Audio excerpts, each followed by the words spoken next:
The government shutdown may be over, but the Democratic family feud has just begun.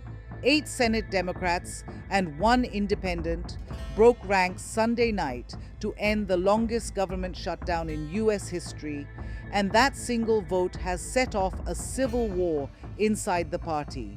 Within minutes of the vote, angry posts lit up social media. Senator Chris Murphy called it a mistake. Senator Bernie Sanders went further, calling it a very bad night. House progressives Ro Khanna and Seth Moulton accused their own leader, Chuck Schumer, of failing the party.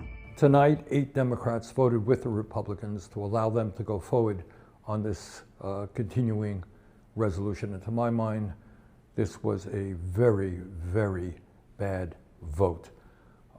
What it does, first of all, is it raises healthcare premiums for over 20 million Americans by doubling, and in some cases tripling or quadrupling. People can't afford that when we are already paying the highest prices in the world for healthcare. Out there in this country, I know there will be a lot of angry people out there in this country, having watched just a handful of Democrats join with Republicans.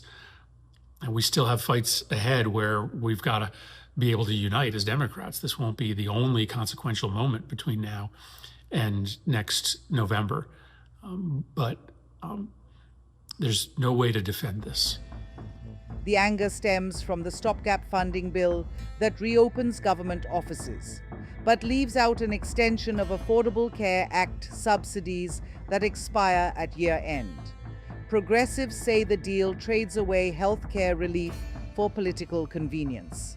But not everyone agrees. 8 Democratic senators, none facing re-election next year, say they simply couldn't allow millions to go without pay any longer. We took a big step forward to protect the health care of tens of millions of Americans in exchange for funding through January 31st.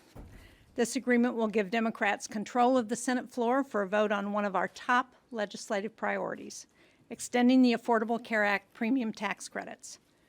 This is important when Republicans control every branch of government.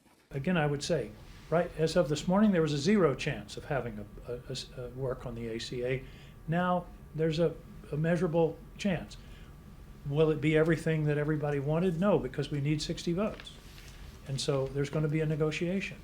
But Republicans have already started saying, well, here, if you did this or did that, maybe we can get there. This agreement funds SNAP and food assistance programs, ensures that law enforcement, air traffic controllers, and other federal workers get paid, reverses the president's recent reckless layoffs and prevents them from happening in the future, and crucially, gives Congress a clear path forward to protecting people's health care. Still, the backlash is fierce. Ro Khanna called Schumer's leadership ineffective. Schumer himself voted no, but finds himself under siege from within. That fight, though, is complicated.